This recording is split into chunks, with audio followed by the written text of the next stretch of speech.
21 kalau tidak salah. Nah, beliau itu masih aktif kuliah loh.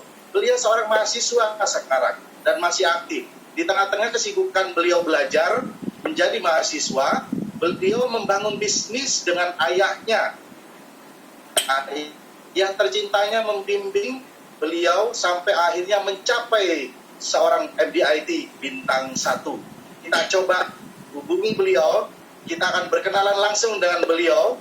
Beliau ada di Surabaya, teman-teman, latar belakang dan saat ini masih aktif sebagai mahasiswa. Dan kita akan undang Mas Bro Robert. Selamat sore. Iya, halo teman-teman, Om dan Tante semua. Selamat sore. Perkenalkan, nama saya Robert Ricardo Teja. Latar belakang saya mahasiswa. Saya kuliah di UPH Karawaci Tangerang, sesuai dengan yang sudah MC kita Pak Joko kasih tahu tadi. Nah, saya boleh nggak saya sharing sama teman-teman semua soal bagaimana saya akhirnya bisa join di bisnis ini dan bisa fokus di sini, Bapak Ibu. Nah, jadi pertama-tama saya mau perkenalkan dulu. Ini adalah papa saya, yang di bawah itu adalah adik dan mama saya. Jadi ada satu lagi adik saya yang udah besar juga, dia beda 1 tahun saja dengan saya. Nah, saya mau cerita nih kenapa akhirnya saya bisa join di bisnis ini, Bapak Ibu. Nah, awalnya nih, saya kan udah tahu dari papa soal alians. Bahkan dari SD mungkin lah kelas 6 atau SMP sekitar segitu, akhirnya sampai SMA dan sampai sekarang. Dari dulu papa suka cerita kan soal alians di telepon lah, ngomong sama temen apa segala, selalu alians.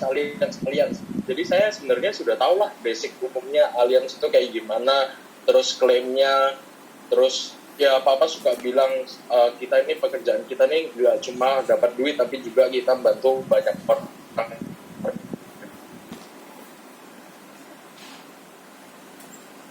Mas Kak, saya belum mikir lah mau cari duit lah, apalah ini itu. Saya kan mikirnya habis ini saya habis SMA habis kuliah baru cari kerja.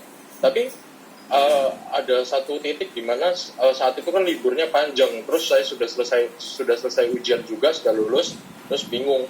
Terus saya ada satu pikiran, gimana kenapa nggak saya libur ini saya curi waktu dulu. Maksudnya saya berpikir kayak zaman dulu kan saya sering banyak orang-orang cerita gitu, habis lulus bingung mau kerjanya apa. Nah, saya pikir kenapa enggak saya rintis suatu kerjaan dulu yang bagus, supaya saya nanti begitu lulus saya udah tahu apa yang mau saya kerjakan, Bapak Ibu. Nah, dan nggak jauh-jauh ternyata ya bener juga. Kenapa saya nggak ngelanjutin dari orang tua saya, dari papa saya, karena papa saya sudah 12 tahun di Allianz dan income dari papa saya bisa diwariskan. Kenapa nggak cuma sekedar diwariskan, tapi kenapa kalau bisa kita juga mengembangkannya, Bapak Ibu. Maka akhirnya mulai timbul keinginan saya untuk join, bergabung di sini. Dan ada poin-poin penting yang sangat mengena di hati saya, yang akhirnya membuat saya bisa untuk komitmen. Saya harus fokus di sini, yaitu saya mau sharing 2 poin dulu deh ke teman-teman semua, yaitu adalah pada saat poin pertamanya, satu hari saya datang ke sebuah kota, namanya Kota Baru di Pulau Kalimantan. Nah, pada saat itu saya check-in, lalu setelah check-in hotel langsung ke rumahnya nasabah papa. Nah, begitu sampai rumahnya nasabah papa, saya begitu dibukain pintu, kok ini nangis-nangis, kenapa ini nangis-nangis, terus kayak makasih gitu, terus kayak aneh gitu, kenapa ya, terus kok luka-luka semua, satu tiduran tengkurap, satunya tidurannya satunya bolak-balik deh. Jadi yang satu cuma bisa tidur muka depan, yang satu cuma bisa di belakang, dan gitu. Ternyata setelah aku tanya sudah 1 tahun kayak gitu. Jadi udah cukup lama kayak gitunya. Nah, yang menyentuh hati saya kenapa? Karena akhirnya proses klaim cair kan. Kenapa begitu cair 700 juta dan 600 juta. Nah, yang terkena ini dua, yang satu kakaknya dan yang satunya lagi adiknya. Nah, dua-duanya ini memiliki premi 500.000 dan 300.000 per bulan.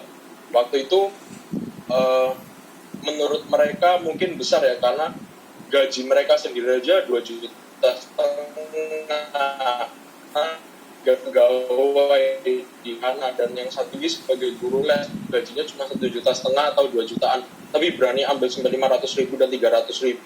Terus tahun pertama mereka sudah kesusahan bayar, telepon papa saya mau diturunin, tapi karena proteksinya juga turunnya jauh, akhirnya ya udah nggak jadi diturunin deh, kita usaha. Mereka bahkan cerita waktu kita di sana, ternyata mereka sampai rela mengurangi makan mereka, bahkan yang awalnya makan 3 kali sampai 2 kali. Bayangkan Bapak Ibu, sampai segitunya, karena mereka punya trauma, orang tua mereka meninggal terkena kanker, bahkan sampai terlilit hutang karena pembiayaan obat tersebut, pembiayaan obat kanker.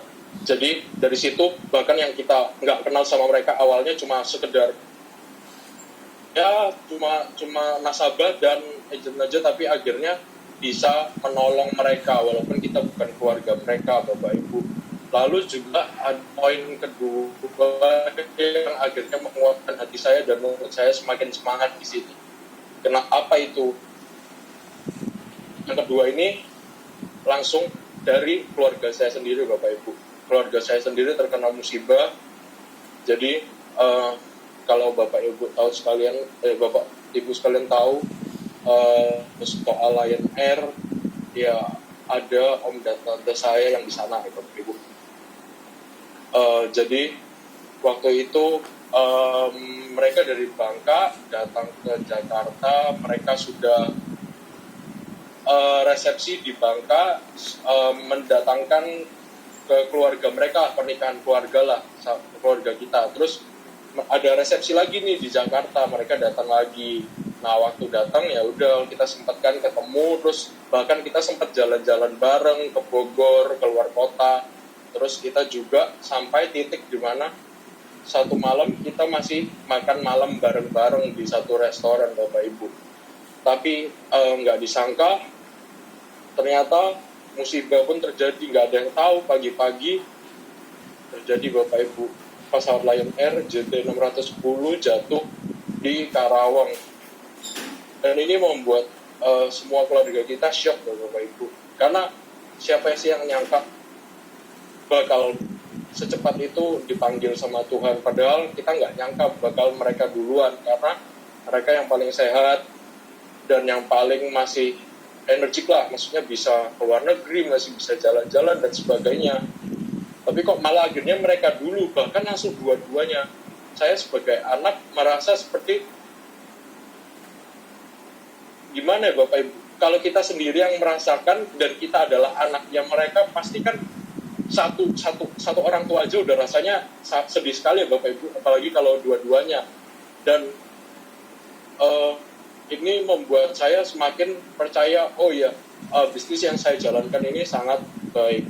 Nah, sekilas akhirnya, oh ya, ini saya mau jelaskan, ini adalah tante saya yang di sebelah kiri. Nah, dia ini foto terakhir waktu dia mau naik ke pesawat itu, ada juga pramugari dan sebagainya. Ini dikirim oleh orang di Facebook. Jadi kita nggak kenal orangnya, tapi waktu lihat, loh kok ini tante saya gitu. Dan ini waktu pemakaman, dua-duanya meninggal di Bangka Belitung. Pemakamannya itu adalah 3 orang anaknya, untungnya sudah besar-besar, koko dan cece sepupu saya. Maka akhirnya kita mengurus klaimnya, karena waktu itu beliau berdua adalah nasabah dari papa saya. Dan akhirnya nggak cuma di situ aja yang menyentuh, akhirnya yang buat saya menyentuh lebih dalam lagi Bapak Ibu, karena pimpinan Allianz langsung datang ke rumah kita Bapak Ibu untuk membantu kita mencairkan proses klaim ini. Nah, bayangkan Bapak Ibu, seorang pimpinan Allianz saja mau datang ke rumah kita untuk membantu kita menjalankan proses ini. dan karena memang ini case khusus ya Bapak Ibu, karena semua orang juga sudah tahu pasti yang meninggal di dalam kecelakaan pesawat itu pasti semuanya meninggal, dan satu Indonesia sudah tahu. Jadi proses klaimnya pun cepat, 4 hari sudah cair. Nah, cairnya adalah senilai 826 juta. Menurut saya ini sangat membantu Bapak Ibu. Pasti menurut Bapak Ibu sekalian juga, walaupun 800 juta ini mungkin zaman sekarang terlihat nggak terlalu besar ya, tapi ini pasti sangat membantu keluarga. Bayangkan Bapak Ibu, keluarga kita begitu banyak, tapi ada nggak yang bisa membantu kita sampai dengan materi sebesar ini? Kita bukan berpikir melulu materi, tapi ini materi ini yang bisa membuat kehidupan keluarga kita tetap berjalan Bapak Ibu. Kita bisa menolong mereka dengan lebih berarti lagi. Jadi itu tadi semua yang buruk, yang jelek-jeleknya ya Bapak Ibu, yang sedih-sedihnya. Sekarang kita bahas yang bahagia-bahagianya aja ya Bapak Ibu. Nah, karena saya join 2017, 2018 saya bisa mencapai MDRT di Los Angeles, Amerika Serikat. Kita bertemu untuk menghadiri annual meeting MDRT gitu Bapak Ibu. Nah, di sana saya juga merasa beruntung ya Bapak Ibu. Selain saya menjadi seorang MDRT, ternyata juga saya bisa mendapatkan kesempatan, karena ini merupakan MDRT annual meeting terakhir satu dunia berkumpul. Sekarang sudah dipisah Asia sendiri karena dari Cina sudah terlalu banyak. Lalu juga ini saat saya jalan-jalan ke Amerika di Hollywood, ini saat berfoto dengan pembicaranya. Nah, dan ini yang terakhir waktu saya sedang ada di Thailand, baru-baru ini beberapa bulan yang lalu, Januari mungkin ya Bapak Ibu. Bulan Januari kita jalan-jalan ke Taiwan sama teman-teman, ini tim, ada keluarga juga. Ini bersama papa saya, dan ini bersama tim New Univision. Ini merupakan saya juga mendapatkan MDRT lagi yang kedua kali Bapak Ibu, 2 tahun berturut-turut. Ini yang pada tahun 2019. Nah, saya sangat bersyukur lagi pada tahun 2019 saya bisa mempertahankan MDRT ini, karena saya juga ingin bisa meneruskan jejak bapak saya. Ini adalah tim besarnya bapak saya. Dan akhirnya saya sangat senang, bahagia sekali, dan bersyukur sekali, dan terima kasih buat teman-teman New Univision semua yang juga andil dalam mewujudkan saya menjadi seorang MDIT pada usia di bawah 35 tahun. Jadi saya berhasil masuk dalam kategori MDIT di bawah 35 tahun, tepatnya saya berumur 21 tahun sekarang Bapak Ibu. Nah, kok bisa saya jadi MDIT, itu bukan langsung tiba-tiba jebret jadi MDIT gitu Bapak Ibu. Jadi awalnya dulu saya mau kasih tahu kalau ini adalah komisi pertama saya Bapak Ibu. Komisi pertama saya ada 886.000. Itu pada bulan 7 tahun 2017. Dan ini merupakan komisi saya pada bulan 7 juga, tapi di tahun 2018. Kalau yang tadi lumayan lah Bapak Ibu, bisa buat tambah jajan ya.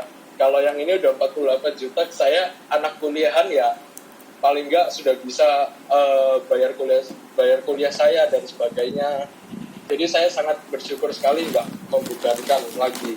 Lalu ini adalah komisi saya pada bulan 7 tahun 2019. Jadi ini tahun ketiga, 2,5 tahun setelah saya join di Allianz. Income saya sudah 157 juta, dan ini sudah sangat lebih ya. Jadi saya sangat bersyukur sekali Bapak Ibu. Nah Bapak Ibu, dari semua sharing yang saya sampaikan, saya cuma mau berpesan Bapak Ibu semua, masih punya pengalaman apa-apa dibandingkan dengan Bapak Ibu semua yang pengalamannya udah banyak, udah lebih banyak makan asam garam lah Bapak Ibu. Itu aja pasti lebih bisa lagi daripada saya Bapak Ibu. Dan juga saya mau berpesan kepada teman-teman semua yang mungkin ada yang lagi nonton di sini yang seumuran dengan saya. Menurut saya banyak orang mau join di sini selalu berpikirnya itu bukan passion saya lah, inilah, itulah, apalah.